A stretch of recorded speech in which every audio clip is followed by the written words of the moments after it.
Buen día para todos. En esta sesión entonces vamos a hablar acerca de la fisiología ácido-base respiratorio y pues todas las implicaciones que esto tiene. Entonces, para empezar, cuando vamos a hablar de fisiología ácido-base, vamos a hablar básicamente de que, digamos, qué está sucediendo con el protón y ese protón qué efecto tiene sobre una variable en el cuerpo que se denomina el pH. Para hablar de eso, entonces debemos iniciar con la definición de qué es un ácido, qué es una base. Entonces, de acuerdo con esta persona, Bronsted, el ácido es una sustancia que puede donar protones. Entonces, tenemos aquí una molécula cualquiera en un medio acuoso y ella puede liberar un protón, ¿sí? Por otra parte, entonces vamos a tener de que las bases entonces son sustancias que hacen lo contrario. Son capaces de, digamos, aceptar en este caso un protón, como por ejemplo, digamos, el OH, que sería como eh, una sustancia característica que realiza esto, puede aceptar un protón y, por ejemplo, generar agua. En la caracterización entonces de esos protones libres, mucho tiempo atrás entonces se llegó a esta relación en la cual el pH se relaciona con el logaritmo negativo de la concentración de protones, y eso nos da, digamos, una idea de qué tanta cantidad de protones libres hay en una sustancia. Realmente nosotros no hablamos hoy en día en términos de la concentración de protones, esos son números supremamente grandes, sino en el nivel de pH. Yo creo que ya todos habrán visto este tipo de escala, donde tenemos que generalmente las sustancias que tienen, digamos, un nivel de pH 7, se hablan que son sustancias neutras. Si el nivel de pH es negativo, no negativo, sino es pequeño, el nivel de pH es menor a 7, entonces vamos a hablar de sustancias que son ácidas, y si es mayor a 7, entonces vamos a hablar de sustancias que son básicas, ¿sí? Entonces ahora veremos en el cuerpo humano qué sustancias pueden ser ácidas básicas, pero aquí vamos a tener algunos ejemplos. El agua pura va a ser la sustancia básica, la saliva, el café, y lo que vemos aquí en la parte superior, el agua pura, entonces se hablan de que son sustancias que a medida que vamos moviéndonos hacia, digamos, esta escala en rojo, pues van a ser cada vez más ácidas. Por otra parte, entonces las sustancias que tenemos aquí en la parte inferior, y cada vez que nos movemos en la escala azul hasta llegar aquí al morado, vamos a hablar de que son sustancias básicas. ¿Cuál es la importancia entonces del protón? ¿Sí? Y pues digamos la forma de su medición, que sería el pH. La importancia aquí con el protón entonces es que ese protón es capaz de modificar, por una parte, tanto la carga de las proteínas, ¿sí? Puede modificar las cargas de las proteínas dependiendo del nivel de pH o de la concentración de protones que haya en el medio acuoso en el cual se encuentra dicha proteína, y esto de una u otra forma también puede modificar la actividad proteica. Por ejemplo, si estamos hablando de una enzima, ¿sí?, que está sometida a diferente, supongamos en este caso, a un pH muy bajo, entonces la estructura, ¿sí?, en este caso terciaria o cuaternaria, se puede ver alterada y el sitio activo se puede ver también afectado, y por tanto, digamos, esa proteína o esta enzima pierde su actividad biológica. Realmente esto, digamos, el grado de afectación del pH puede variar de una proteína a otra.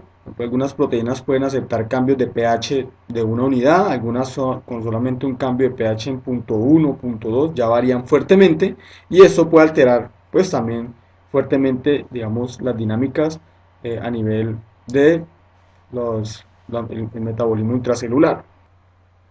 Entonces debemos tener en cuenta, digamos, qué es lo que sucede con esos valores de pH, ¿sí? Debemos tener en cuenta que cuando se cambia en una unidad de pH, cuando hay un cambio en una unidad de pH, eso quiere decir que la concentración de protones está cambiando 10 veces.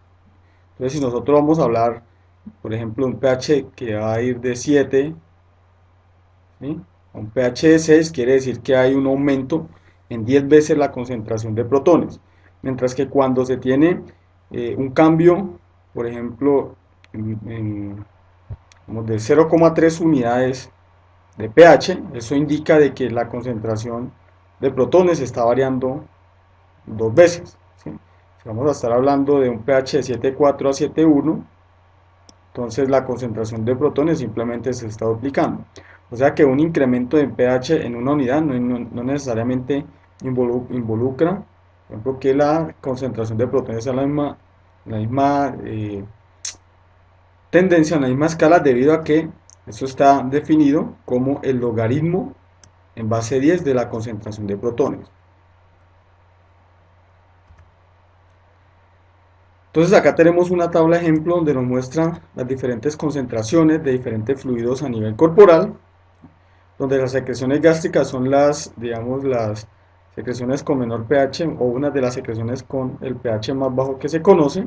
Tenemos los lisosomas, ¿sí? Con un pH también bastante bajo. Vamos a tener que el agua neutra está alrededor de 6,81.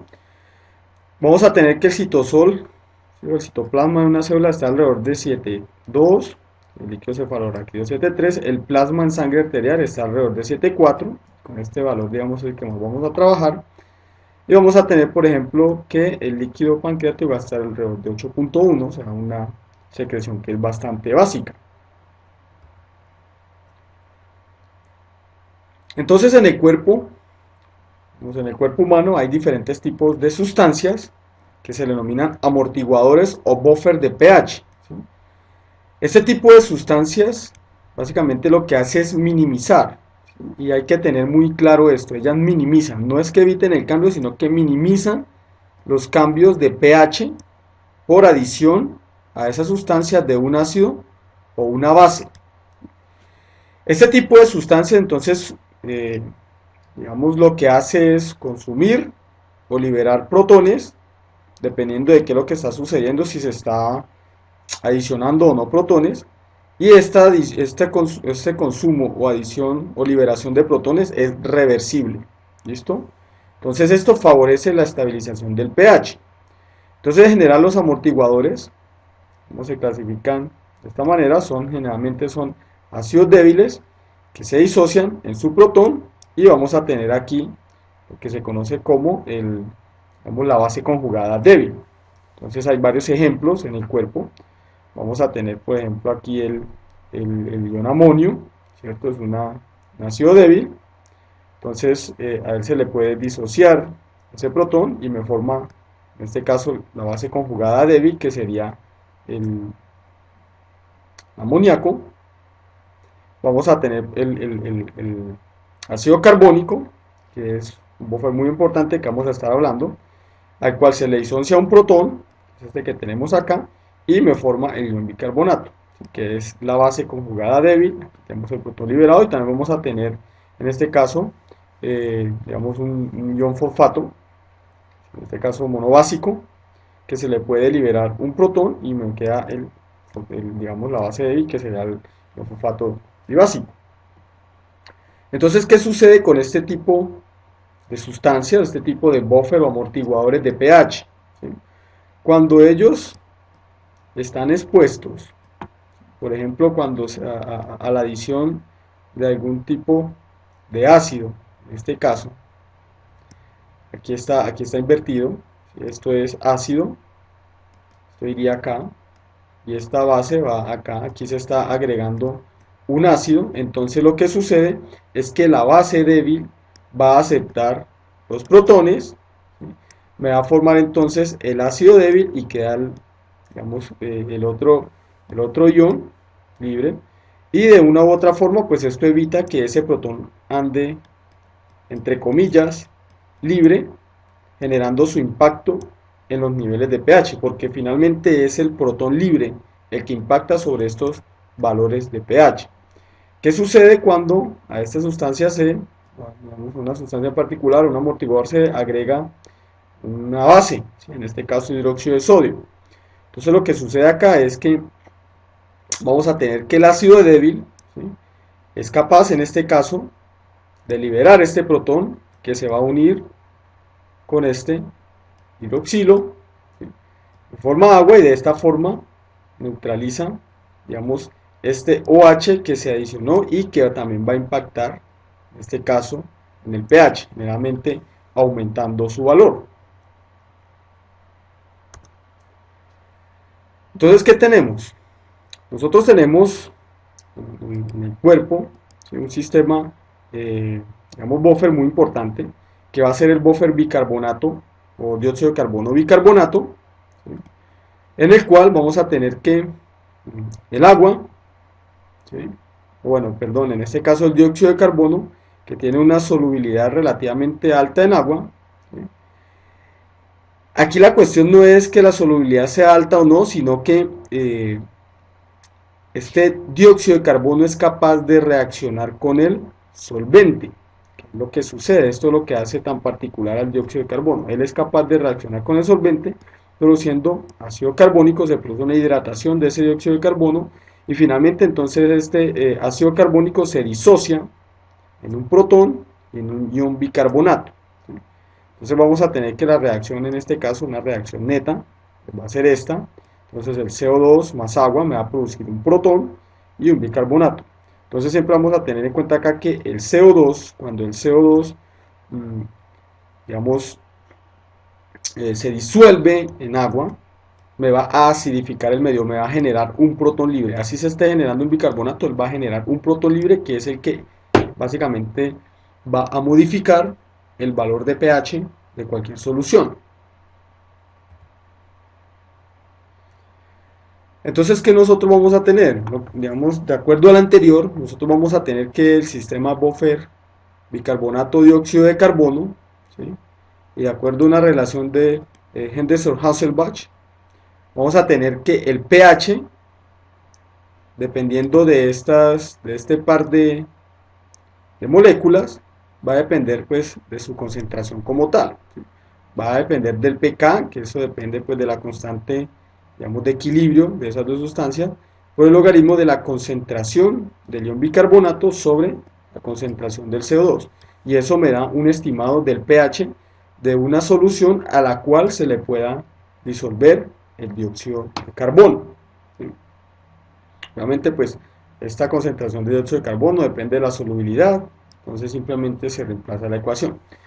Entonces, ¿qué se tiene digamos, en el cuerpo humano? En el cuerpo humano se tiene que básicamente hay 1.2 milimoles de CO2 o de dióxido de carbono disuelto en la sangre, ¿sí? Y vamos a tener entonces que en sangre pues va a reaccionar con el agua para formar ácido carbónico, ¿sí?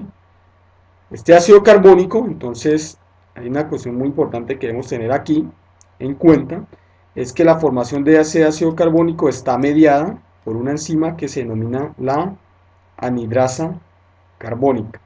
¿Listo? Entonces la anhidrasa carbónica, voy a volver un poco, está favoreciendo este proceso, la reacción o la hidratación de ese dióxido de carbono con el agua. Aquí estaría la anhidrasa, ¿cierto?, carbónica, jugando en la aceleración de esa reacción. Entonces en el cuerpo pues vamos a tener diferentes tipos de anhidrasas carbónicas, ¿sí? Digamos, vamos a tener una isoforma tipo 1 que está en eritrocitos, tracto gastrointestinal. Vamos a tener la tipo 2 que básicamente están todas las células del cuerpo, es básicamente ubicua. Vamos a tener una tipo 3, ¿sí?, que está generalmente en el citoplasma celular. Y vamos a observar que obviamente dependiendo digamos, la isoforma, el tipo de anhidrasa, pues cada una va a tener una actividad relativa, o sea, en cuanto a la aceleración de la reacción. Resulta que, por otra parte, cuando estamos hablando de estas sustancias amortiguadoras, pues ellas se han caracterizado con, digamos, lo que se conoce como capacidad de amortiguación, que hace referencia, digamos, de cualquier sustancia, la capacidad de amortiguación de cualquier sustancia hace referencia a la cantidad, ¿sí?, de una base o un ácido fuerte, puede ser por ejemplo ácido clorhídrico o hidróxido de sodio, que se adicionan a 1 litro de esa solución para incrementar o disminuir el pH en una unidad. Por ejemplo, yo tengo 1 litro de agua y le adiciono cierta cantidad de ácido clorhídrico. Entonces, la capacidad amortiguadora del agua, supongamos en este caso, sería más grande en la medida en que se necesite más ácido clorhídrico para cambiar ese pH en una unidad. Pero pues obviamente esto no sucede con una poca cantidad de ácido clorhídrico agregándoselo al agua, entonces el agua cambia muy rápidamente de pH y esto pues entonces es un indicio de que el agua como tal es, digamos, tiene una capacidad de amortiguador muy baja, una amortiguación muy baja, es un mal buffer, por así decirlo. Entonces vamos a tener en cuenta que, por ejemplo, la sangre tiene una capacidad de amortiguación, ¿sí?, que hace referencia entonces a la cantidad de una base fuerte o un ácido fuerte que va a hacer variar el pH de esa sangre. Pero entonces en la sangre nosotros vamos a tener que esa capacidad de amortiguación va a depender de la capacidad de amortiguación del par dióxido de carbono o bicarbonato por una parte, ¿sí?, que es el amortiguador más importante en plasma sanguíneo, ya hemos lo mencionado, y vamos a tener otra, digamos, capacidad de amortiguación principalmente dada por sustancias que no son bicarbonato. Entonces van a haber otro tipo de, digamos, de sustancia amortiguadora, como algunos fosfatos, van a estar las proteínas, ¿sí?, la misma hemoglobina, las células también pueden actuar allí. La hemoglobina, por ejemplo, es importante en esta función. Entonces se habla de que si hay, digamos, el contenido de hemoglobina es bajo en sangre, entonces esa sangre tiene una capacidad de amortiguación menor. Si tiene más hemoglobina, entonces la capacidad de amortiguación va a ser mayor.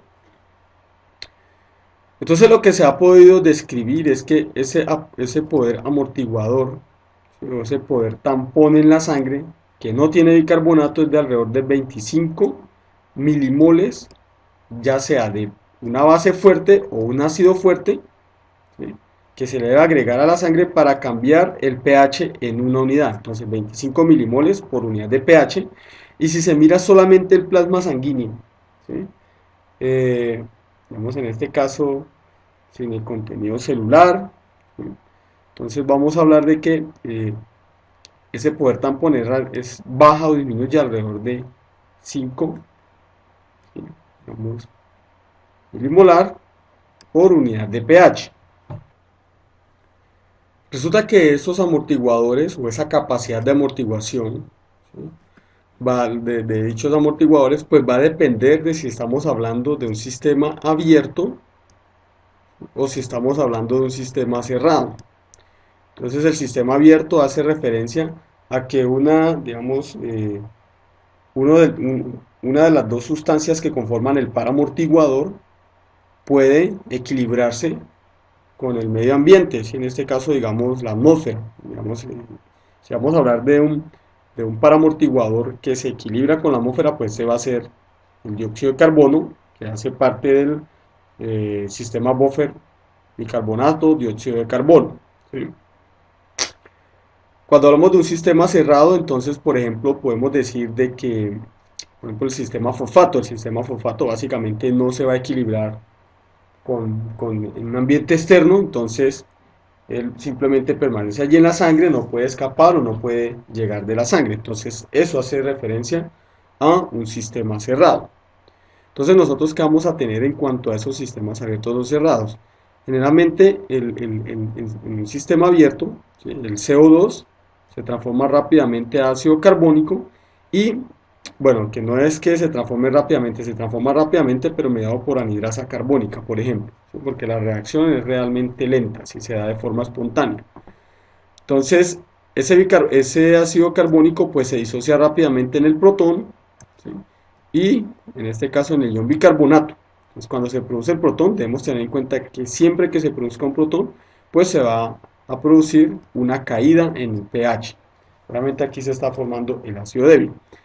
Entonces, cuando ese sistema buffer, ¿sí?, el bicarbonato de dióxido de carbono, está en un sistema abierto, se dice que él tiene una capacidad tampón mucho mayor a que si está en un sistema cerrado. ¿Por qué? Porque el CO2 puede intercambiarse con la atmósfera, ¿sí?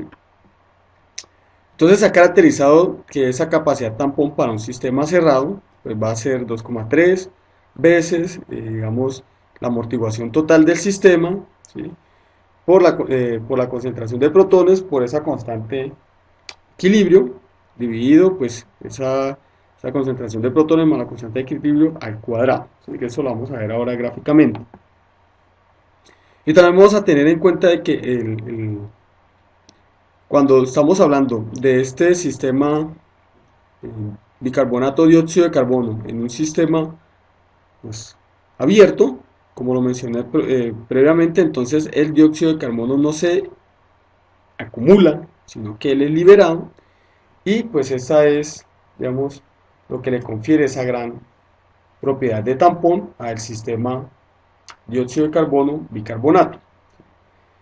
Aún sucediendo esto, se tiene que esa concentración de oxígeno disuelto en la solución acuosa pues va a permanecer constante.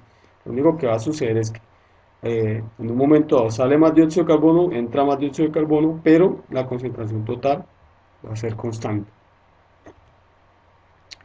Entonces, ¿qué tenemos en un sistema digamos, cerrado? Un sistema eh, cerrado que contiene algún tipo de tampón. Entonces, la amortiguación, aquí en este tipo de amortiguadores, este tipo de sustancias amortiguadoras, su capacidad de amortiguación va a depender del mismo pH, ¿sí? O de la concentración de protones, como tenemos acá. Entonces, hay ciertas sustancias amortiguadoras que pueden tener una capacidad de amortiguación muy, digamos, capacidad de amortiguación relativamente buena, un pH 7, pero también otras sustancias que pues lo pueden tener pH 5, a pH 5,5, a pH 6, 6,5, así sucesivamente. Entonces cuando se tiene, por ejemplo, alguna solución que tiene diferentes tipos de amortiguadores pH cuyo digamos, pK es diferente, entonces vamos a tener de que cuando se hace el estudio total de este sistema, este conjunto de amortiguadores que está en un sistema cerrado, pues él va a tener básicamente una capacidad de amortiguación total que en algún rango puede ser más bien constante. Esto sería como la suma de todos ellos en un momento dado. Entonces, en la sangre nosotros tenemos algo similar. Nosotros tenemos muchos sistemas, ¿sí? Que no pueden escapar de la sangre, básicamente conformando un sistema cerrado, pero que van a tener una capacidad de amortiguamiento del pH en esa sangre. Entonces allí tenemos, por ejemplo, fosfatos, vamos a tener proteína, las mismas células pueden jugar allí, vamos a tener, por ejemplo, la misma hemoglobina, ¿sí? Vamos a tener los glóbulos rojos con otro tipo de proteína que pueden generar esta curva total de amortiguación, digamos, explicado por lo que sucede en un sistema cerrado. Pero ¿qué es lo que sucede en un sistema abierto? Entonces, debido a que en ese sistema abierto básicamente hay un intercambio, ¿sí? de alguna de las sustancias del conjunto amortiguador, entonces, pues básicamente su capacidad de amortiguación es muy, muy grande, ¿sí? Entonces, en un sistema básicamente abierto vamos a tener que el limitante de amortiguación va a ser la depresión del bicarbonato, en este caso para sustancias ácidas. En el caso contrario, entonces, para la amortiguación de alcalosis, entonces va a ser la formación de bicarbonato, ¿sí?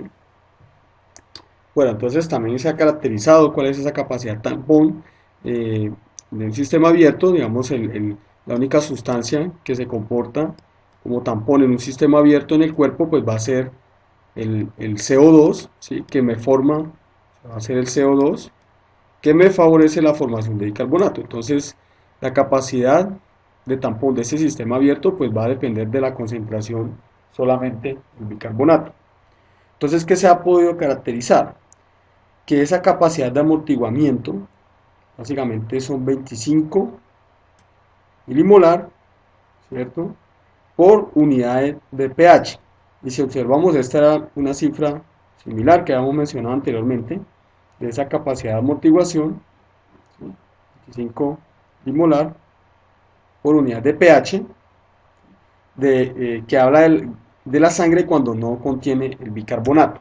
Entonces, se habla de una capacidad de amortiguamiento del sistema cerrado de una sangre que no contiene bicarbonato. Perdón, el amortiguador dióxido de carbono bicarbonato.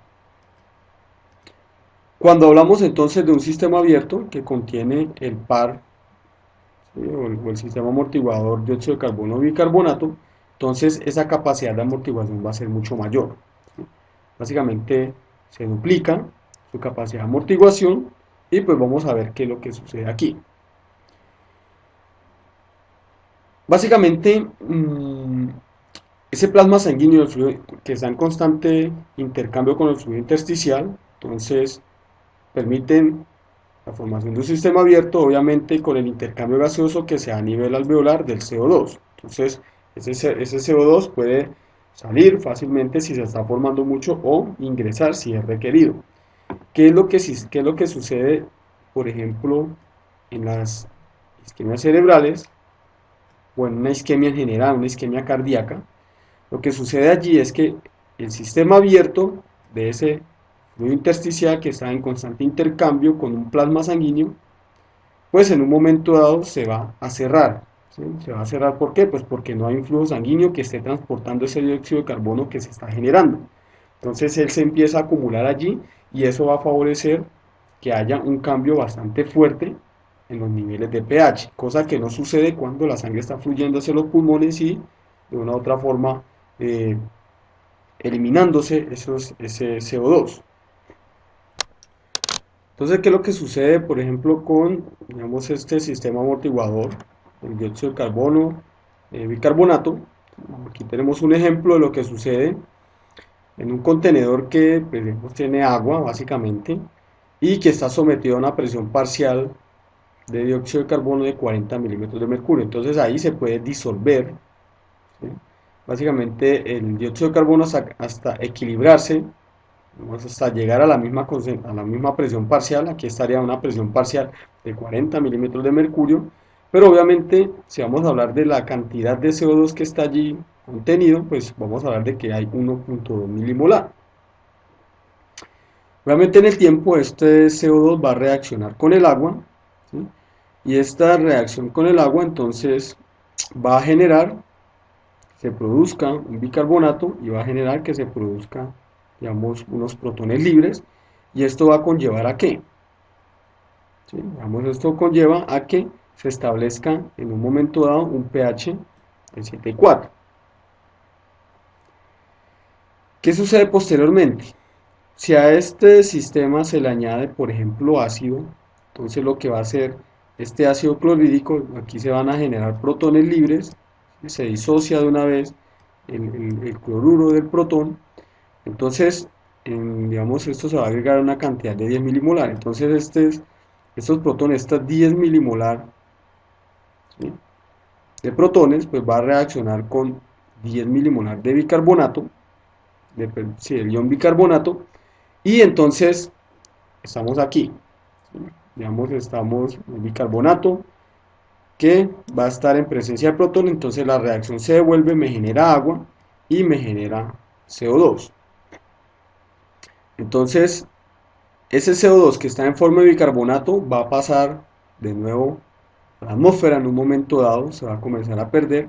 Aquí obviamente a medida de que ese protón reacciona con ese bicarbonato se genera agua, CO2, aquí se incrementa un poco la concentración de CO2 y ese CO2 posteriormente va a pasar hacia la atmósfera de tal forma que siempre la concentración, digamos, el contenido de dióxido de carbono disuelto va a ser similar. ¿Esto pues qué favorece? Esto va a favorecer de una u otra forma mmm, evitar ese cambio tan fuerte de pH, aunque se produce pasando por ejemplo de 7,4 hasta 7,17. Se produce una ligera acidificación, aunque ese cambio no es tan fuerte, eh, teniendo en cuenta de que allí está, digamos, este sistema amortiguador, el dióxido de carbono bicarbonato. ¿Qué sucede por otra parte, por ejemplo, si se añade una base a esta solución? Entonces acá lo mismo, se está añadiendo básicamente 10 milimolar de NaOH, en este caso vamos a tener hidroxilos libres, que van a reaccionar por una parte, digamos, con el agua, ¿sí? Van a formar agua con, digamos, eh, los protones que hay allí disueltos. ¿Sí? Esto obviamente tiene una cantidad de protones determinada, entonces este OH va a reaccionar con esta agua, va a disminuir, entonces en un momento dado, esa cantidad de protones libres que van a haber, que forman agua, y esta agua entonces va de una u otra forma a reaccionar con este dióxido de carbono. Entonces al reaccionar con el dióxido de carbono me favorece por una parte la formación de protones nuevamente y la formación de bicarbonato. Pero ¿qué va a suceder?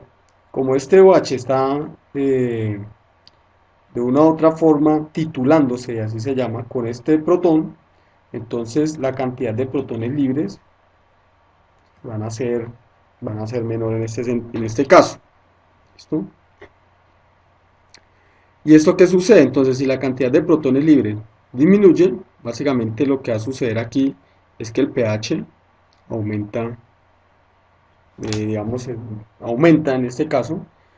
Y lo que va a suceder entonces para aumentar es que ese es el CO2 que está acá, digamos, aquí comienza a disminuir la cantidad de CO2 porque está reaccionando con el agua, entonces ese CO2 tiende a bajar hacia el líquido, digamos, a disolverse en el líquido. Aquí sucede lo contrario, el CO2 tiende a escapar del líquido. Entonces, cuando se produce una disminución de pH en este sistema mm, amortiguador, básicamente el pH disminuye y se produce CO2.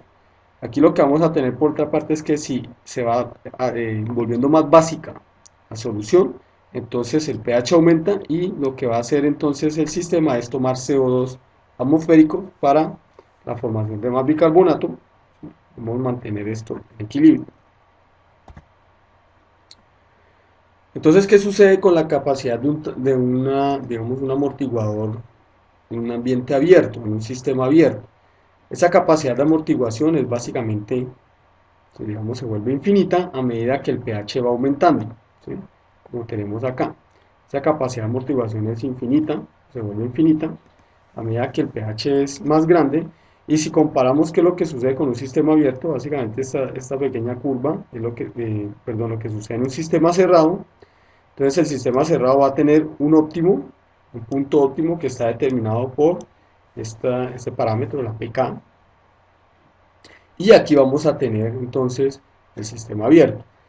Entonces en la sangre, digamos, la capacidad total de amortiguación va a depender de la capacidad de amortiguación de ese sistema buffer que se comporta como si estuviese en un sistema abierto, en este caso dióxido de carbono o bicarbonato, y lo que sucede con las otras sustancias amortiguadoras como fosfatos, vamos a tener hemoglobina, vamos a tener otras allí.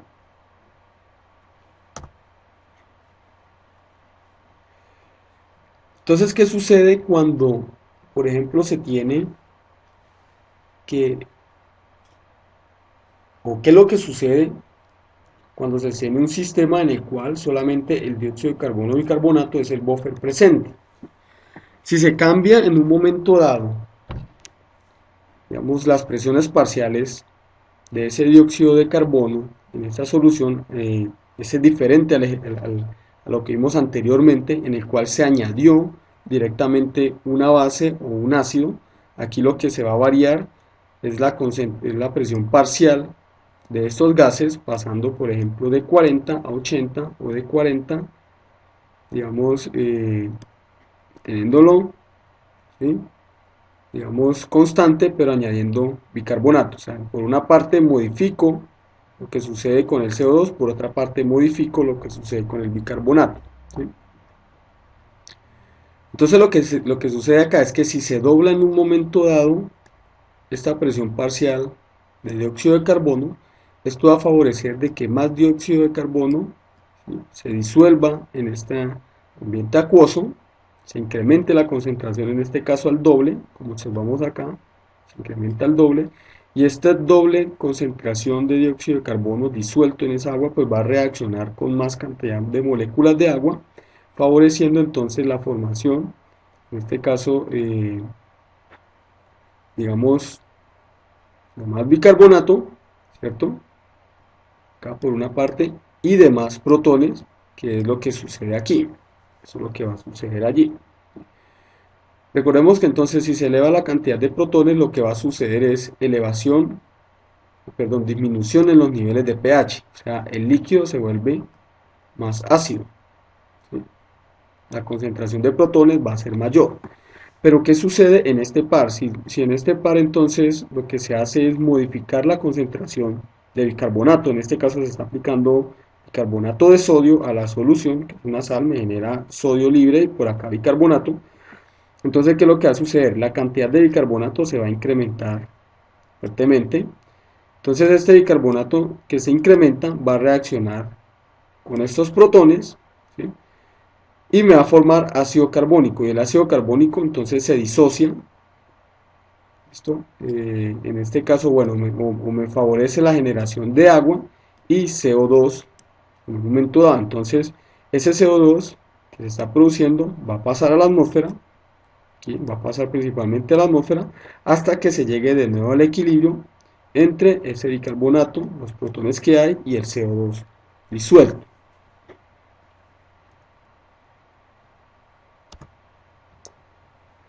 Entonces, con todo esto presente, nosotros vamos a tener aquí en cuenta de que a nivel corporal se producen lo que se conoce como unos desórdenes de ácido-base, ¿no? Un desorden en, por ejemplo, en el manejo ya sea de los protones o del bicarbonato, ¿sí?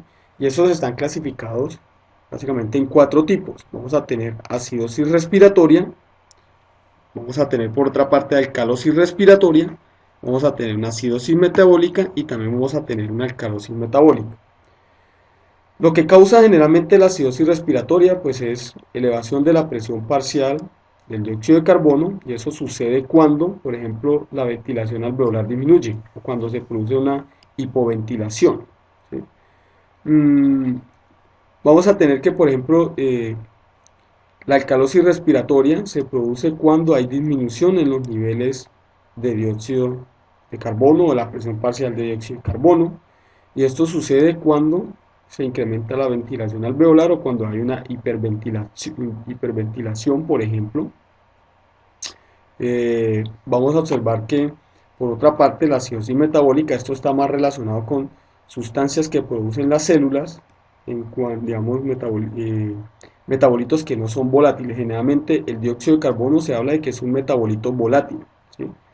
Pues sí, es un metabolito volátil, mientras que los que se producen por acidosis metabólica son metabolitos no volátiles. Estos se pierden por el aire a través de la respiración, estos no, estos se perderían básicamente a través de la función renal, que ya se verá posteriormente en otro sistema.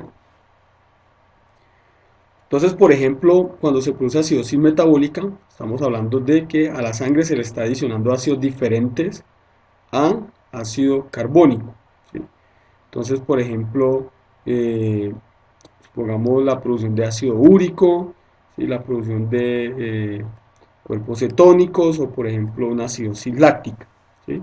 Todos estos son ejemplos de sustancias que, de una u otra forma, se van a eliminar solamente por la vía renal, ¿sí? No se pueden eliminar por la vía respiratoria.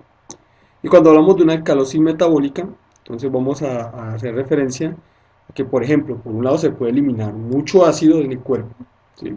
Distinto al ácido carbónico. Mm, eh, por ejemplo, ¿cómo puede ser esto? Cuando se da una carga de carbonato, ¿sí? Cuando se da un tratamiento con bicarbonato de sodio, o cuando se produce una pérdida de mucho ácido a través de vómito, ¿sí?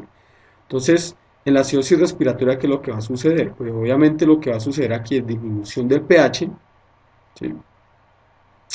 Se va a incrementar la cantidad o la concentración del ion bicarbonato, pero esto está asociado también con un incremento, en este caso, de los protones libres, y lo que va a suceder aquí es que se incrementa la presión parcial de dióxido de carbono a nivel arterial.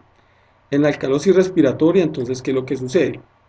Lo que va a suceder es incremento en los niveles de pH, en esa alcalosis respiratoria, entonces lo que va a suceder es disminución en la concentración de ese bicarbonato, ¿sí? y lo que va a suceder entonces es disminución en la presión parcial de ese dióxido de carbono. En la acidosis metabólica entonces igual hay disminución en el pH. En este caso, observemos la diferencia acá, la acidosis metabólica respecto a una acidosis respiratoria. Aquí lo que sucede es que hay una disminución en la, digamos, concentración de bicarbonato, ¿sí? Y vamos a tener de que básicamente esa presión parcial de CO2 se va a mantener constante, o sea que no es originado por respiración, no es originado inicialmente por respiración. Y la alcalosis metabólica, entonces elevación de pH similar, pero aquí lo que va a suceder es elevación en las concentraciones, diferente a lo que sucede aquí, elevación en las concentraciones de ese bicarbonato, y vamos a tener de que entonces inicialmente no se va a variar esa presión parcial de dióxido de carbono, ya que no depende de él, ¿sí? Este tipo de trastorno. Entonces resulta que para poder caracterizar todos estos tipos de trastornos, pues si se hace de forma estricta se deberían aplicar una serie de ecuaciones que me permiten determinar cuál es el pH cuando está variando, por ejemplo, la concentración de bicarbonato, de dióxido de carbono, cuando están variando las concentraciones de los otros buffers, la cantidad de hemoglobina, ¿sí? Entonces, se debería tener un conjunto de ecuaciones que me pudieran determinar el pH en un momento dado en cualquier situación. Pero esto es, digamos, bastante difícil, ¿sí? Entonces, la determinación de esos niveles de pH es complejo cuando se tienen diferentes tipos de buffers en la sangre. Entonces de aquí surge lo que se conoce como el diagrama de Davenport. Este diagrama de Davenport es básicamente una herramienta gráfica que me va a permitir determinar, digamos, cualquier valor de pH, ¿sí? Cuando por ejemplo se puede en un momento dado poder también tener en cuenta en cuánto ha cambiado ya sea la presión parcial de algún tipo de gas que se puede medir o las concentraciones de bicarbonato en sangre, ¿sí? Entonces, ¿qué vamos a tener aquí en este diagrama de Davenport? Porque básicamente se puede determinar cómo se consume, ¿sí? En este caso el bicarbonato durante esas alteraciones ácido-base, y vamos a observar qué sucede o cuál es la relación con esos amortiguadores que no son o que no dependen de ese bicarbonato. También vamos a tener en cuenta de cómo puede esa presión parcial de dióxido de carbono, ¿sí?, adicionar o remover ácido a la sangre, y pues esto de una forma como relativamente sencilla. Entonces, ¿qué vamos a tener en este tipo de digamos, química ácido-base? Entonces, un cambio metabólico, esto es en general, puede compensar una alteración respiratoria, ¿sí?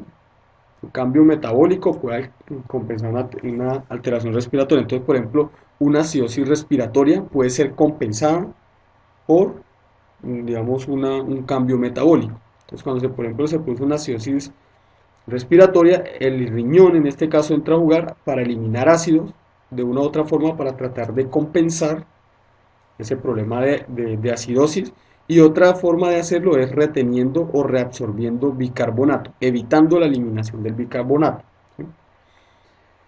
También por otra parte, entonces se tiene que un cambio, en este caso respiratorio, puede compensar una alteración metabólica.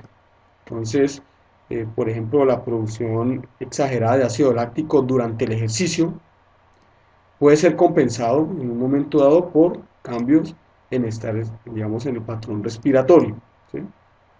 Entonces, en este caso, el pulmón puede aumentar esa ventilación alveolar, eliminar CO2. Al eliminar el CO2, entonces le está induciendo, por ejemplo, una alcalosis que va a contrarrestar la acidosis que se está produciendo por vía metabólica, ¿sí? Entonces, de cualquiera de las dos formas se puede producir un cambio metabólico, puede compensar una alteración respiratoria, o un cambio respiratorio puede de una u otra forma compensar una alteración metabólica. Entonces, en el cuerpo, básicamente se tiene de forma muy general de que el pH, ¿sí?, va a ser una variable que va a estar controlada ya por los riñones y por los pulmones, ¿sí? Los riñones entonces básicamente están alterando las concentraciones de ese ion bicarbonato a nivel plasmático, digamos en este caso aumentando o no favoreciendo la reabsorción o la retención del bicarbonato, y por otra parte los pulmones van a estar implicados en ese, digamos, valor de pH, en el establecimiento de un pH, al favorecer o no la eliminación de dióxido de carbono a través de los pulmones. Entonces, en todo este equilibrio ácido-base en el cual está relacionado el bicarbonato, pues se tiene que, esta expresión que tenemos acá, que básicamente proviene de la expresión digamos, me halla el pH en función de la concentración de bicarbonato, ¿cierto? Sobre, digamos, la presión, la concentración de dióxido de carbono en sangre, ¿sí? Entonces viene de esa relación, y esta relación entonces, ¿qué me dice? Esta relación me dice que cuando se tiene un pH determinado, básicamente, digamos, a una presión parcial, que es eso que tenemos acá, una presión parcial de 20 milímetros de mercurio, que en este caso la vamos a tener como constante, entonces la concentración de bicarbonato va a ser 6 milimolar, ¿cierto? Cuando es 7.2 va a ser 8 milimolar, cuando va a ser 7.3 va a ser 10 milimolar, cuando es 7.4 va a ser 12 milimolar, y así sucesivamente. Pero ¿qué sucede? Cuando se quiere mirar esos mismos valores de pH, pero a diferente presión parcial de dióxido de carbono, ¿sí?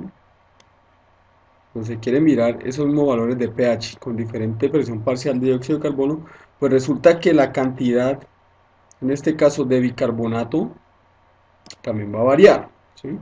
A mayor presión parcial de dióxido de carbono, mayor cantidad de bicarbonato va a haber disuelto en la solución de interés. Entonces, para un pH de 7.1 a una presión parcial de 40 milímetros de mercurio, entonces hay una concentración de 12 milimolar de bicarbonato. Vamos a tener que para 7.2 entonces va a ser 15, para 7.3 entonces va a ser 19, para 7.4 va a ser 24. ¿Sí? Esto está aquí resaltado porque esta es la condición normal. Este es el punto normal, o digamos, la condición normal en la cual el pH a nivel plasmático va a ser 7.4, la concentración normal o la presión parcial de dióxido de carbono normal va a ser 40 milímetros de mercurio, y eso está relacionado con 24 milimolar de, digamos, el ion bicarbonato. ¿Sí? ¿Qué sucede si se incrementa la presión parcial de dióxido de carbono? Entonces, si se incrementa, y para mantener, digamos, para un pH de 7.1, entonces la cantidad de bicarbonato también se va a incrementar a 24. O sea, aquí básicamente estamos duplicando. Si duplicamos la presión parcial de dióxido de carbono, duplicamos, en este caso, el contenido de bicarbonato de esa sangre, que pasa de 6 a 12. Y si aquí volvemos, y si aquí cuadruplicamos de 20 a 80, pues aquí también vamos a cuadruplicar la cantidad de bicarbonato.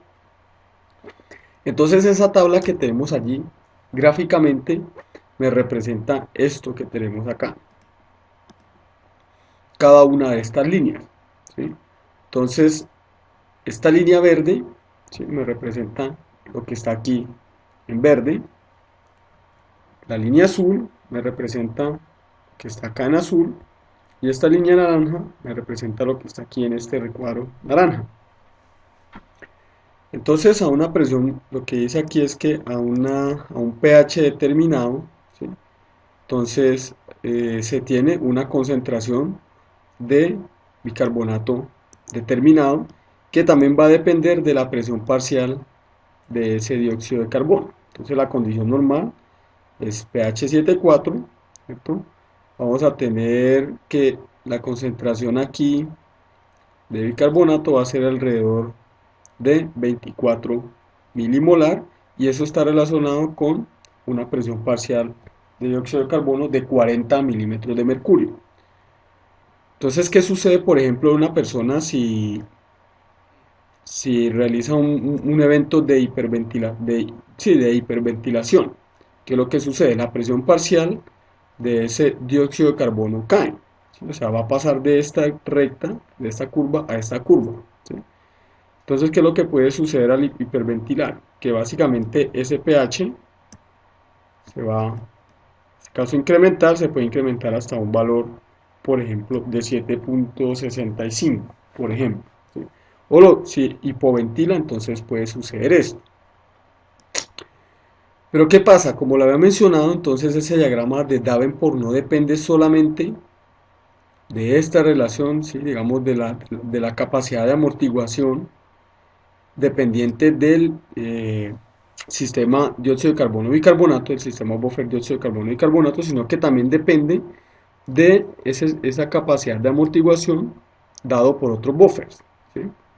Que, digamos, hay muchos buffers en sangre que están representados por todas estas líneas que tenemos aquí, estas líneas negras, esta línea verde, y que la suma de esa capacidad buffer de todos estos diferentes sistemas buffer me va a dar esta línea roja. ¿Listo? Entonces me da esta línea roja. Entonces, ¿qué vamos a tener? Que el diagrama de Davenport como tal me va a cruzar estas tres líneas que se denominan isobáricas, o sea que está a una misma presión parcial todas, con esta línea de capacidad de amortiguación de los diferentes sistemas pH, de diferentes sistemas de amortiguación de pH que no contienen dióxido de carbono. Entonces es como si yo superpusiera este pedazo o este fragmento de esta curva, digamos, lo sobrepusiera acá. Y es lo que vamos a ver en la siguiente gráfica. Entonces el diagrama de Davenport me puede indicar cuál es el nuevo valor de pH cuando se produce una variación de alguno de esos tres parámetros, ya sea de la presión parcial de dióxido de carbono o de la concentración del bicarbonato. Él me puede determinar cuál sería el pH, ¿sí? Entonces supongamos este primer ejemplo. Les dice, ¿cuál es el pH? Tenemos aquí la condición normal, ¿no? Entonces esa condición normal es pH 7,4, ¿sí? Vamos a tener una presión parcial de 40 milímetros de mercurio y vamos a tener que, digamos, la concentración de bicarbonato es alrededor de 24 milimolar, y en este punto entonces es donde se cruza la línea isobárica de 40 milímetros de mercurio y la línea de titulación de los amortiguadores que no son bicarbonato, ¿sí? Que tiene pues una capacidad de 25 milimolar por unidad de pH. Entonces, ¿cuál será el pH final de la sangre total? Porque aquí estamos hablando de sangre total, cuando la presión parcial de dióxido de carbono aumenta de 40 a 80. ¿Qué quiere decir eso? Que vamos a pasar de esta curva a esta curva, ¿sí? Cuando el sistema amortiguador es solamente, digamos, dióxido de carbono y bicarbonato, el paso de una curva a la otra se hace de forma horizontal, ¿sí? O sea, se haría esto. Entonces el pH en este caso podría caer hasta 7,15 más o menos, esto que tenemos acá, caería 7,15, pero resulta que como hay otro sistema amortiguador, pues ese cambio no va a ser de esta forma, sino que se va a desplazar por esa línea de los otros amortiguadores diferentes al par dióxido de carbono y bicarbonato, y donde se intercepte, donde sea el punto de intersección entre, digamos, la línea isobárica de la nueva presión parcial, que va a ser 80, y la línea roja, que es la de los otros amortiguadores. En ese punto de intersección bajamos hacia el eje de las X y miramos cuál es el pH que se establece. Entonces en este caso va a ser alrededor de 7,2. Ese es el nuevo pH. Entonces esto es una herramienta gráfica que permite determinar de una forma, digamos, más sencilla, más fácil, esas variaciones de pH cuando se tienen todos estos cambios. Hacer esto de forma matemática es un poco más complejo. Esto me permite determinar de forma rápida, que puede ser utilizado en la clínica, qué está sucediendo con un paciente. Entonces este segundo ejemplo, ¿qué sucede o cuál será el pH, ¿sí?, cuando la presión parcial de dióxido de carbono, vamos, en este caso no es que aumente, esto es disminuye de 40 a 20. ¿Sí? Entonces aquí nos vamos a mover de esta curva de 40, la línea isobárica de 40, hacia la línea isobárica de 20 milímetros de mercurio. Pero no nos vamos a mover de forma horizontal. Eso nos moveríamos de esa forma horizontal si no existiera otro tipo de amortiguador. Pero como aquí está el amortiguador de los otros sistemas buffer que no son bicarbonato, entonces nos movemos sobre esa línea roja hasta llegar al nuevo punto de cruce.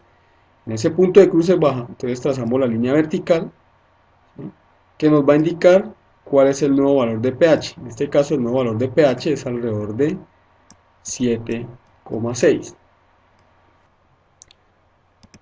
Entonces lo que le acabé de mencionar acá, ¿sí?, digamos, cuando explicaba de que estos cambios de pH, si no existiera el sistema amortiguador que no depende de bicarbonato, que era horizontal, pues eso hace referencia básicamente a la capacidad de amortiguación de ese sistema buffer que no depende de bicarbonato.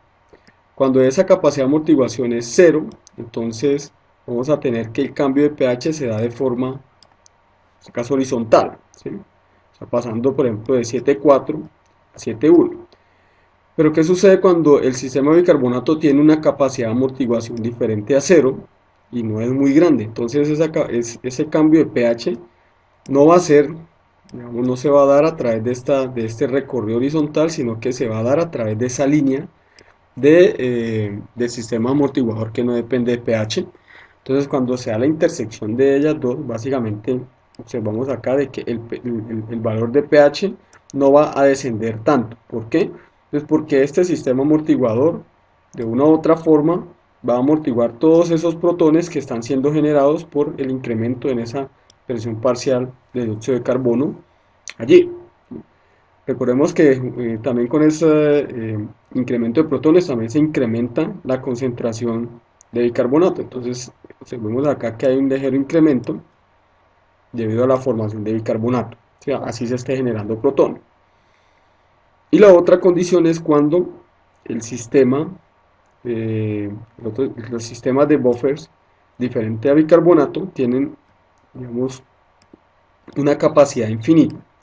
Entonces cuando tiene capacidad infinita, lo que se menciona acá es que básicamente no se produce cambio de pH aun cuando se produzcan cambios en las presiones parciales de CO2. Entonces este buffer, ¿sí?, que no depende de bicarbonato, va a amortiguar todo, digamos, los protones que se generan por ese aumento en la presión parcial de dióxido de carbono y, digamos, como su capacidad infinita, ni siquiera va a variar el pH.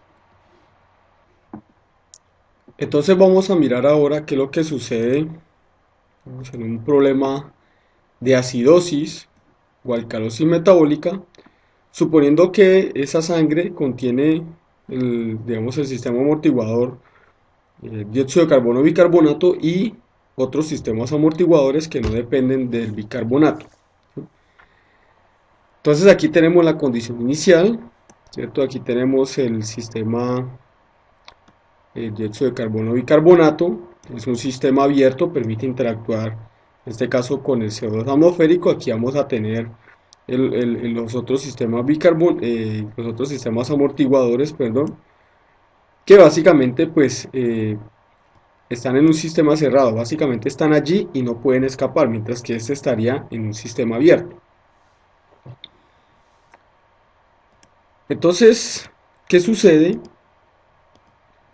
cuando a esta solución se le agregan aproximadamente 10 milimoles, ¿cierto?, de ácido clorhídrico en el litro? Digamos, pongamos que eso es un litro.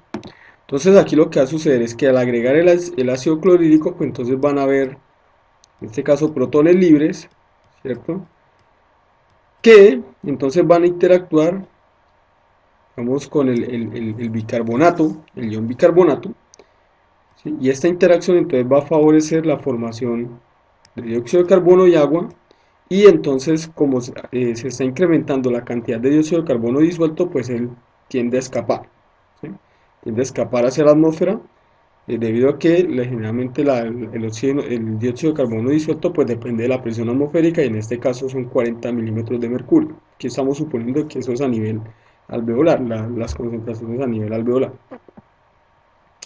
¿Qué pasa entonces también con estos protones? Entonces el protón también viene a interactuar, eh, digamos, con las bases débiles del sistema amortiguador que no depende de bicarbonato y me forman entonces los ácidos débiles. Estas serían las bases conjugadas débiles para formar los ácidos débiles. Y una pequeña porción de protones entonces va a quedar libre y esa es, digamos, la cantidad de protones que van a favorecer la disminución del pH en este caso. Entonces, ¿cómo se puede determinar el pH final y digamos qué tanta cantidad fue aportado, digamos, en cuanto a la amortiguación por el buffer bicarbonato, dióxido de carbono o por los otros tipos de buffer, por los otros sistemas amortiguadores?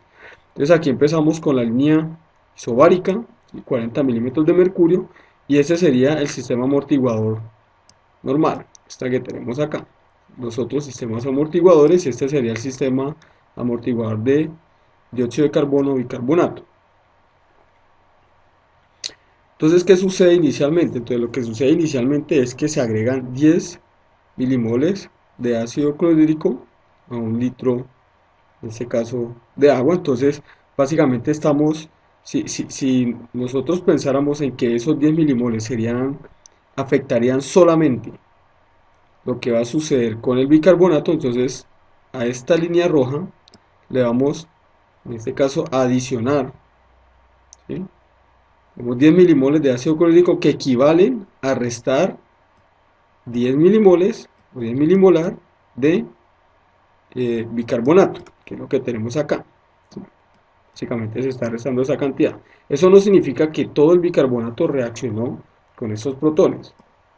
¿Por qué sucede esto? Porque entonces al realizar digamos, esta resta inicial hasta un punto determinado, los que se marca, entonces se traza una línea paralela, que es la negra, se traza una línea paralela a la roja, que en este caso va a ser la negra, y nos vamos a desplazar hacia el punto, digamos, de intersección entre la línea azul y la línea negra.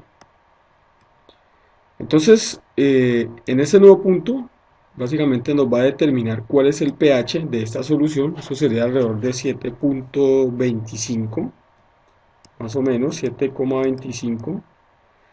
Y podríamos decir entonces que la cantidad de bicarbonato, o sea, la concentración de bicarbonato aportada para esta reacción fue, entonces tomamos el punto de inicio, trazamos una horizontal y luego hacemos digamos aquí, la resta, y eso da un valor determinado, 6,6 milimolar. Y el resto, entonces, sería principalmente debido a los otros tipos de sistema buffer presentes en esa sangre. Entonces el pH cambia a 7,25, 6,6 milimolar de bicarbonato fue responsable de la amortiguación de esos protones y 3,4 milimolar de los otros sistemas amortiguadores fueron responsables de la amortiguación de la otra cantidad de protones. Y una pequeña cantidad entonces queda libre y es el que favorece esta disminución de pH. ¿Qué tenemos por otro lado? Entonces si se añaden, por ejemplo, 10 milimoles de hidróxido de sodio en un litro de sangre, entonces bueno, que llega a una concentración de 10 milimolar, entonces lo que sucede aquí es que ese hidróxido de sodio, ¿cierto? En este caso los hidroxilos van a interactuar con los protones disminuyendo la cantidad de protones, ¿sí? Esta cantidad de protones se van a disminuir en el sistema dióxido de carbono bicarbonato y eso pues para formar agua. Entonces, ¿qué sucede esto? Esto favorece que la reacción se dé en este sentido, en el cual va a interactuar el dióxido de carbono con el agua para formar otra vez ácido carbónico, se incrementa la cantidad de bicarbonato y se incrementa también la cantidad de protones de una u otra forma, tratando de mitigar ese efecto de estos eh, hidroxilos que están de una u otra forma, digamos, titulando estos protones libres. Pero no solamente lo realiza en el sistema dióxido de carbono bicarbonato, sino que también lo va a realizar en los otros sistemas de buffer. Entonces ese hidroxilo va a interactuar con los protones y pues esto va a favorecer entonces el paso de digamos, los ácidos débiles en la base conjugada débil y la pérdida del protón o la unión del protón con ese hidroxilo.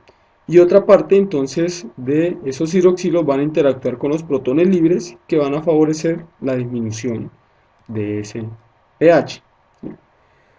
Entonces, ¿cuánto sería el pH de esta solución en estas condiciones? Entonces, de nuevo acá tenemos el punto inicial al cual se le va a agregar 10 milimolar de hidróxido de sodio. Entonces, eso hace referencia a que se va a incrementar aproximadamente en 10 milimolar la concentración de bicarbonato, que sería esta línea, esto equivale a 10. Luego, ¿qué vamos a hacer? Cuando llegamos al, digamos, trazamos la línea de 10, entonces en el punto, en la punta de la flecha, vamos a trazar entonces la línea paralela a la curva roja, ¿sí? Y luego vamos a desplazar, que es esto, hacia la curva azul, al punto de intersección, y ahí nos da el valor de pH, que es alrededor de 7,3. ¿Sí? Entonces el nuevo valor de pH es 7,3. Esta amortiguación entonces, ¿en qué medida depende del amortiguador de dióxido de carbono y bicarbonato o de los otros amortiguadores? Entonces se traza de nuevo la línea paralela, la línea horizontal, y se mira cuál es la diferencia entre esa línea horizontal desde el punto de inicio hacia el punto final, del pH final. Entonces eso equivale más o menos a 7,1 milimolar, o sea que digamos que la amortiguación que se realizó a esos hidroxilos equivale a un aumento en 7,1 milimolar de bicarbonato, y el resto equivale a los otros tipos de buffer no dependientes de bicarbonato. Entonces lo que vimos anteriormente eran básicamente, digamos, cambios ácido-base que no sufrieron ningún proceso digamos, de compensación, o el cuerpo no realizó nada, simplemente la respuesta principal la tuvo los mismos sistemas amortiguadores, bicarbonatos o los que no dependen de bicarbonato. Pero resulta que, como habíamos mencionado, entonces el pH depende de una función de pulmones y una función de riñones que pueden alterar de una u otra forma tanto la presión parcial de dióxido de carbono a nivel alveolar y por tanto a nivel arterial, así como la concentración de ese bicarbonato en plasma sanguíneo, sea evitando su excreción, ¿cierto? O no evitándolo a nivel renal.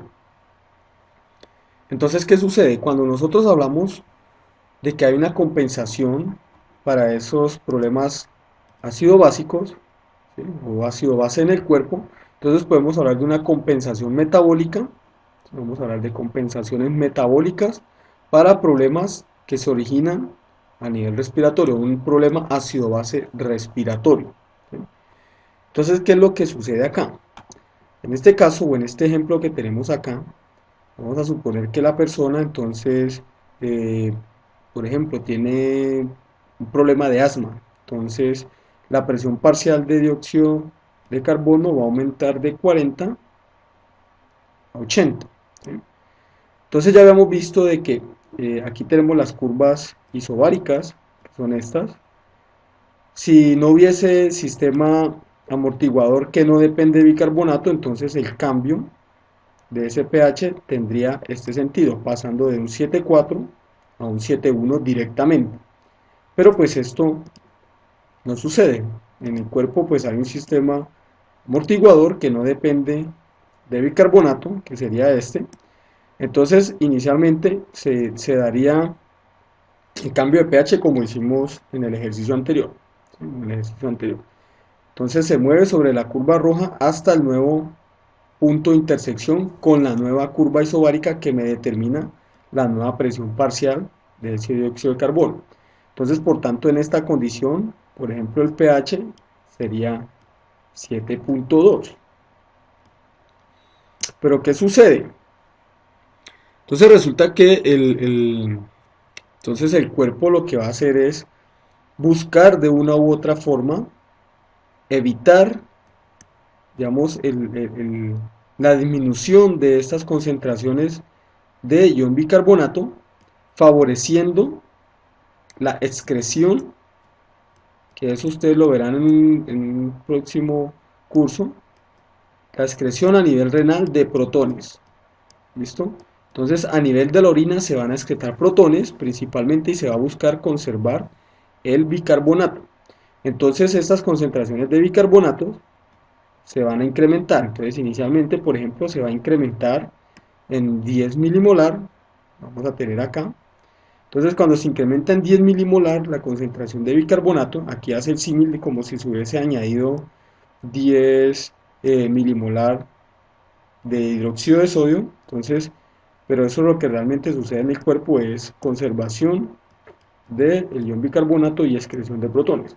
Entonces lo que sucede aquí es que en esa nueva línea isobárica, entonces lo vamos a mover, ¿cierto? Hasta que se dé esa diferencia de 10 y se observa cuál es el pH. Entonces como el pH sigue siendo diferente al original, entonces se dice que allí hubo una compensación incompleta o parcial. Entonces, en este caso, por ejemplo, los riñones seguirían trabajando, excretando más protones, tratando de conservar bicarbonato, de tal forma de que la concentración de ese bicarbonato se incremente, en este caso hasta 24 milimolar, y eso conllevaría entonces finalmente, digamos, eh, a mm, una compensación perfecta, se denomina, de ese pH. ¿Sí? Obviamente todo esto va a conllevar a que siempre se esté desplazando esta curva. La roja pasaría acá a este valor, posteriormente a un valor mayor. ¿Qué pasa en el caso contrario cuando hay una alcalosis, digamos, respiratoria? Entonces, cuando hay una alcalosis respiratoria, lo que sucede es que la presión parcial del dióxido de carbono va a disminuir, por ejemplo, en una hiperventilación, ¿sí? Una hiperventilación, entonces se da una alcalosis respiratoria. Entonces, como lo había mencionado antes, si no estuviesen estas curvas o estas curvas de amortiguación de estos amortiguadores que no dependen de bicarbonato, entonces la transición sería de esta forma, ¿sí? Pasando de 7.4 a 7.7 directamente. Pero ese no es el caso, entonces lo que sucede acá es que nos vamos a desplazar a través de la curva de el sistema amortiguador que no depende de bicarbonato hasta que alcancemos la nueva línea isobárica de la presión parcial de 20 milímetros de mercurio. Entonces hasta allí nosotros observamos que hay un cambio metabólico, esto va a ir más o menos hasta 7,6. Obviamente esto es un problema que no está compensado, entonces el cuerpo activa, digamos, esos mecanismos de compensación, ¿sí? En este caso a nivel renal, porque es un problema respiratorio compensado metabólicamente, entonces a nivel renal se va a compensar, entonces a nivel renal lo que se va a favorecer, eh, digamos, de una u otra forma, entonces es la eliminación del carbonato y la retención de protones. Entonces es un problema de alcalosis con retención de protones en la mayor, digamos, en lo que más se pueda. Entonces la retención de protones pues significa que la concentración de bicarbonato pues va a disminuir un poco. Entonces, ¿qué tenemos acá? Inicialmente se disminuye, bueno, se retienen protones, se reabsorben protones o se evita la secreción de protones. Entonces esto conlleva a una disminución en la concentración de bicarbonato, ¿sí? Conlleva a una disminución en la concentración de bicarbonato, se traza la línea paralela a la original, a la roja, y se mira qué pH había allí en ese caso. Entonces el pH está alrededor de 7.45. Entonces lo que sucede es que, por ejemplo, se va a reabsorber un poco más de protones y esto favorece entonces el descenso de esa concentración de bicarbonato hasta que se llega de nuevo a un punto de compensación realmente perfecto, aun cuando las presiones parciales, ¿sí? Digamos, en la nueva condición van a ser totalmente anormales, en este caso 20 milímetros de mercurio, en este caso iba a ser 80.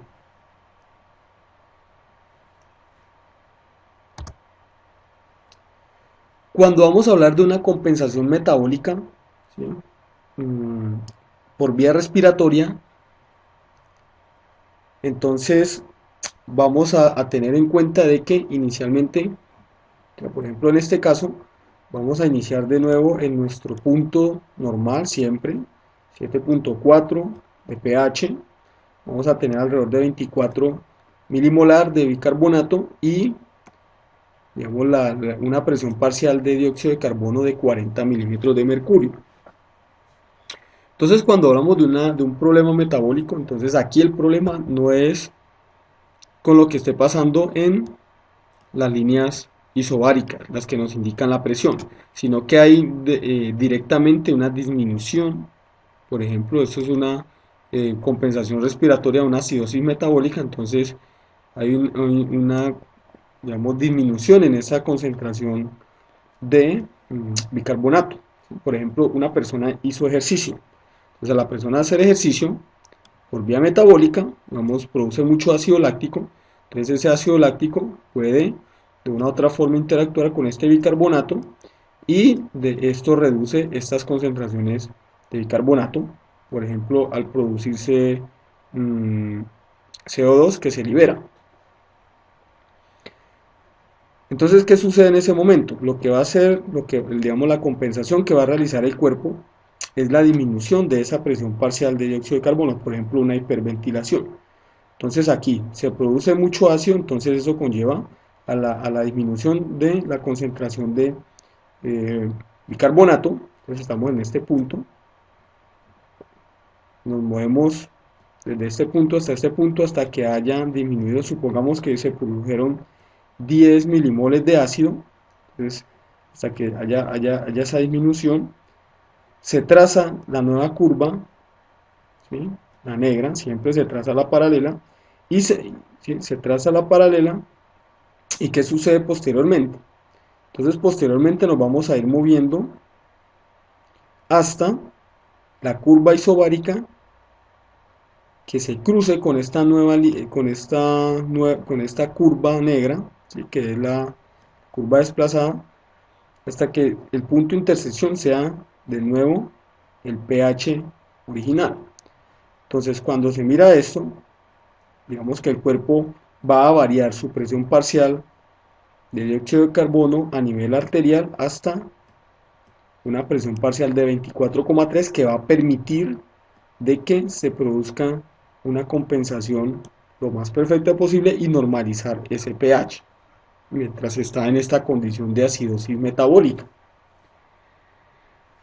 ¿Qué sucede digamos, en una alcalosis metabólica? ¿Sí?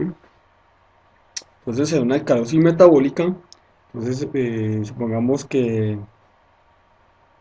o sea, hay vómito exagerado, entonces se está perdiendo muchos protones, ¿sí? Está quedando el bicarbonato en sangre, entonces hay una alcalosis, se produce una ligera alcalosis en ese caso, entonces la concentración, ¿cierto?, de bicarbonato se eleva. Esto es similar a si se agregara, por ejemplo, 10 milimolar de NaOH, entonces desde este punto hasta este punto hay 10 milimolar, hay un delta de 10 milimolar de NaOH.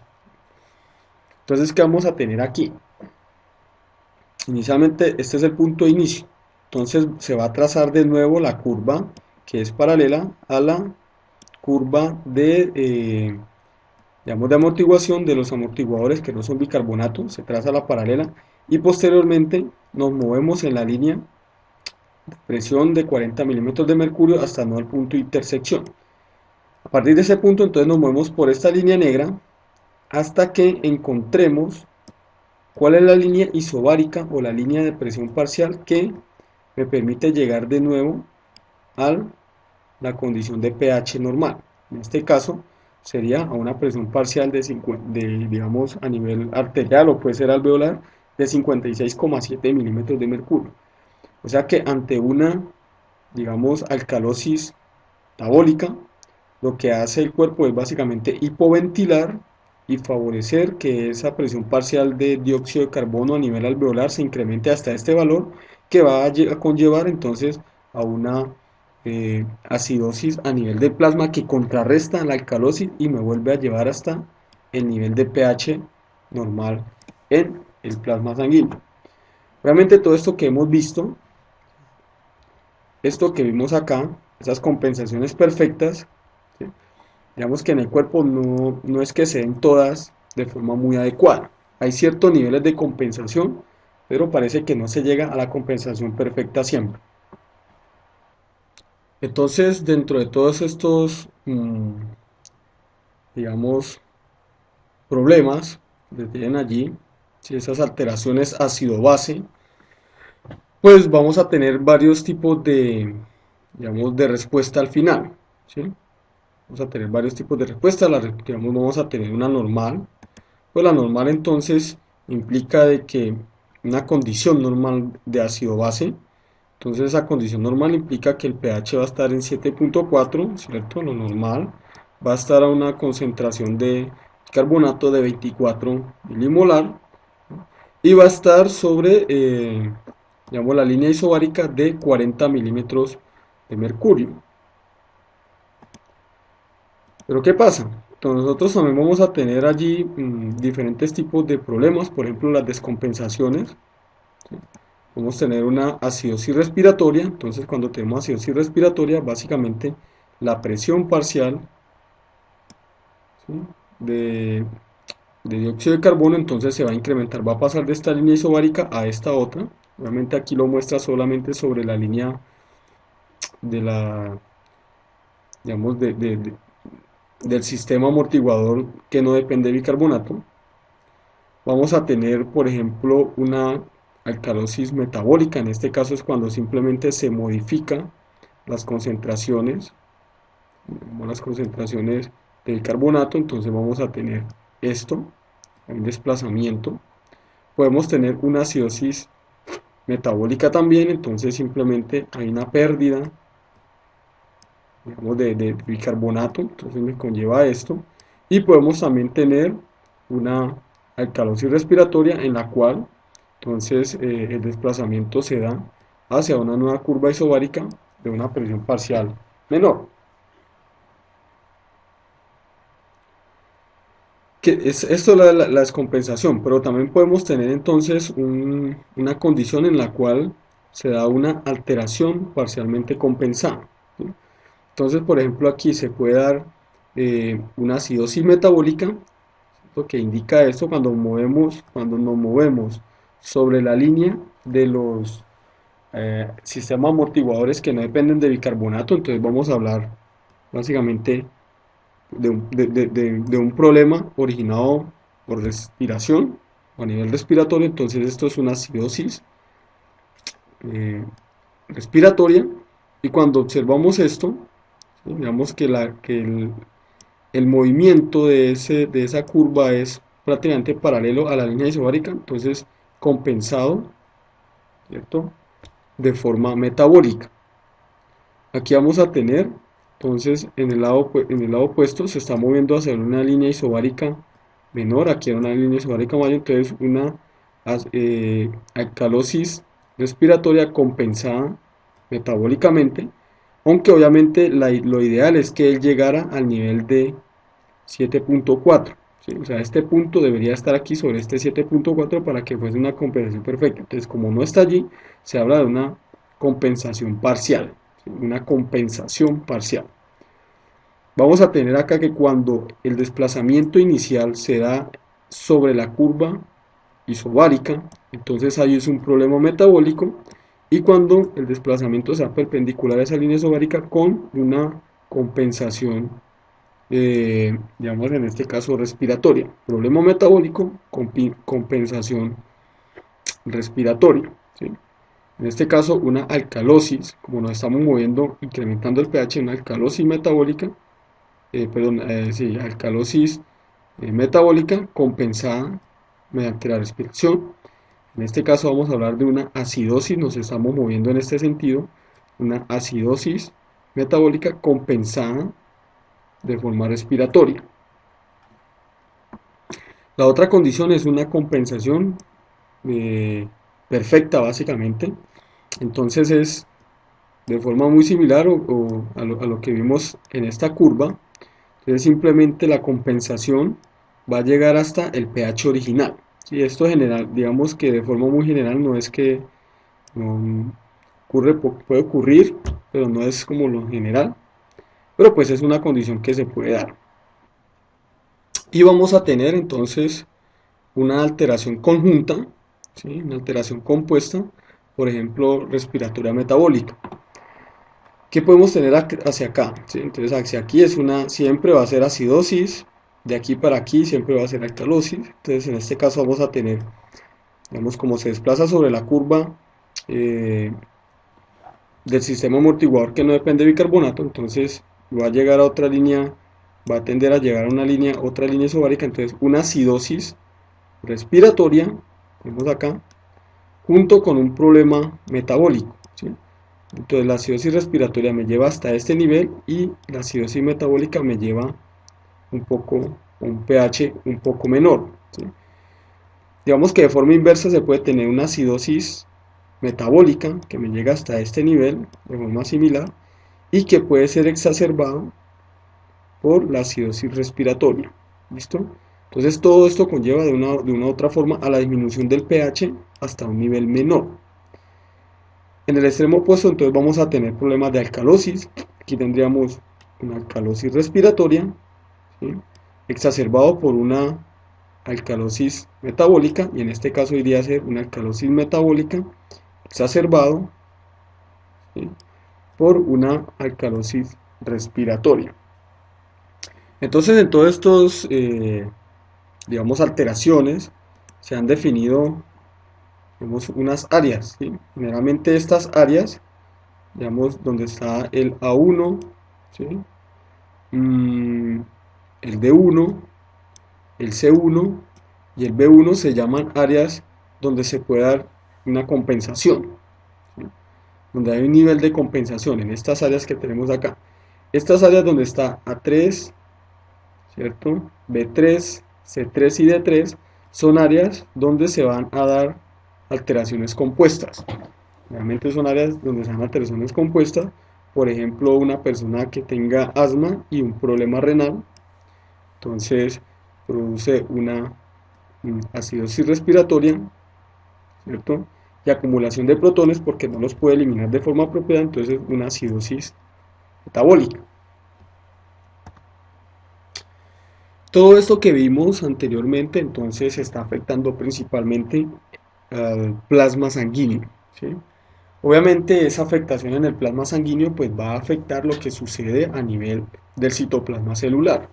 Entonces las células tienen unas formas de regulación de ese pH intracelular que involucran entonces unas proteínas en membrana que van a favorecer ya sea por ejemplo la entrada mmm, de bicarbonato, o en este caso de forma indirecta la pérdida de protones, o la salida directa de protones, o por otro lado la salida de bicarbonato, ¿sí? Cualquiera de las dos.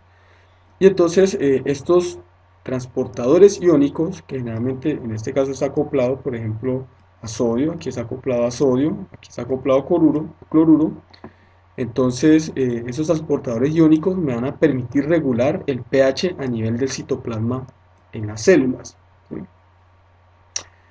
A nivel general, y esto se lo van a ver posteriormente en renal, pues se tiene de que hay unas interacciones indirectas entre potasio y los protones, ¿sí? Generalmente cuando se produce, digamos, una acidosis de cualquier tipo, entonces se genera una hiperpotasemia porque las células tienden a liberar ese potasio, entonces se verá en la parte renal. Y obviamente se debe tener en cuenta que los cambios en pH intracelular siempre van a estar afectados por ese pH a nivel extracelular en una relación entre 20 y 40% a una relación del 60% intraextracelular. Entonces, qué se tiene con respecto a esa regulación de pH intracelular por parte de las células y qué mecanismos son los que están allí trabajando? Como ya lo mencionamos, entonces hay unas proteínas allí involucradas, ¿sí? Vamos a tener aquí un cotransportador de sodio bicarbonato, entonces vamos a tener también un intercambiador de sodio protones y vamos a tener un intercambiador de sodio bicarbonato. Tenga en cuenta que cuando se ingresa bicarbonato a la célula, estamos básicamente buscando, o lo que se está produciendo es elevación de ese pH, ¿sí? Si se sacan protones de la célula, también se está incrementando el pH. Y cuando se saca bicarbonato, entonces se está disminuyendo el pH. Entonces, ¿qué sucede en una célula cuando se le, digamos, suministra o en una célula se incrementan los niveles de pH intracelular? Entonces, en esta célula se incrementan, digamos, se activan estos mecanismos en los cuales altos niveles de pH intracelular pues va a favorecer el funcionamiento de este cotransportador de sodio bicarbonato, el funcionamiento de este antitransportador de sodio protones y favorece entonces la inhibición de la función de este antitransportador de cloruro bicarbonato, como lo mencioné ahora. Entonces, si esto está funcionando, quiere decir que está de hecho disminuyendo aún más esos niveles de pH. Obviamente el nivel de pH, ese nivel de pH intracelular va a depender de ese pH extracelular, ¿sí? Bueno, entonces antes de llegar acá vamos a explicar qué sucede. Entonces se inicia con un nivel de pH citoplasmático normal, 7.2, se agrega un ácido. Este ácido entonces favorece el descenso de ese pH a nivel citoplasmático y luego con la activación de estos mecanismos y la inhibición de este mecanismo, entonces la célula puede recuperar su nivel de pH al nivel normal. Pero esta recuperación de este pH, como lo mencioné, va a depender del pH extracelular. Si el pH extracelular es muy alto, entonces esa recuperación de ese pH citoplasmático pues lo va a llevar también hacia un nivel más alto. Digamos, se recupera más rápido y se va a llegar a niveles de pH aún mayor. ¿Qué sucede entonces, por ejemplo, cuando los niveles de pH extracelular son muy bajos? Entonces, esos pH a nivel extracelular muy bajo básicamente van a alterar estos mecanismos que tenemos acá, ¿sí? Digamos, básicamente produciendo cierta inhibición que va a producir una recuperación menos rápida del nivel de pH normal en la célula. Por otra parte, ¿qué sucede? Entonces, si a la célula, por ejemplo, se le agrega algún tipo de sustancia alcalina, digamos, en este caso sería hidróxido de potasio, entonces ¿esto qué favorece? Esto va a favorecer el incremento en los valores de pH. Cuando sucede un aumento en los valores de pH en la célula, entonces básicamente estos niveles de pH elevados van a favorecer la inhibición de la función de estas dos proteínas, ¿sí? Y la activación del intercambiador de cloruro bicarbonato. Entonces, al sacar bicarbonato de la célula, esto favorece la disminución en los niveles de pH, que es lo que vemos acá. Partimos de un nivel normal. Entonces, cuando se le da el hidróxido de potasio a la célula, ella eleva sus niveles de pH. Entra entonces a funcionar esta proteína que está sacando bicarbonato y de esta forma recupera esos niveles de pH normal. Pero ¿qué sucede de nuevo con ese pH extracelular? Si el pH extracelular es muy alto, ¿sí? Digamos en unas condiciones de alcalosis citoplasmático, entonces la célula no recupera tan fácilmente el nivel de pH normal, sino que va a quedar, digamos, alcalinizada. Pero si el pH extracelular es muy bajo, entonces el nivel de pH intracelular de hecho cae a niveles por debajo de, digamos, las condiciones normales. Entonces, ¿qué sucede acá? Entonces lo que sucede acá es que ese, digamos, mm, esas maquinarias intracelulares, si el funcionamiento de esas maquinarias intracelulares, pues va a depender básicamente del pH extracelular, como lo mencionamos anteriormente. Entonces, por ejemplo, ¿qué sucede con el cotransportador mm, de sodio bicarbonato? Entonces, este cotransportador de sodio bicarbonato, en general, a niveles de pH bajos, él va a estar funcionando, digamos, a una tasa relativamente alta, pero esa tasa va a ser más alta cuando el pH extracelular va a ser alcalino. ¿Sí? Entre mayor sea el pH extracelular, mayor va a ser la tasa a la cual el cotransportador de sodio bicarbonato va a funcionar. Cuando tenemos acidosis, entonces esa tasa de funcionamiento o de transporte de bicarbonato y sodio va a ser menor, cuando el pH extracelular va a ser menor. ¿Y qué es lo que sucede en el, digamos, intercambiador de cloruro bicarbonato? Es totalmente lo opuesto. Entonces, cuando el pH intracelular es muy elevado, entonces esta proteína va a funcionar a la tasa más alta, sacando bastante bicarbonato y entrando bastante cloruro. Pero esa tasa va a ser aún mayor cuando esos niveles de pH extracelular van a ser mayores. Cuando el pH extracelular va a ser mayor, entonces esta proteína va a funcionar a una mayor velocidad. ¿Sí? Cuando es mayor,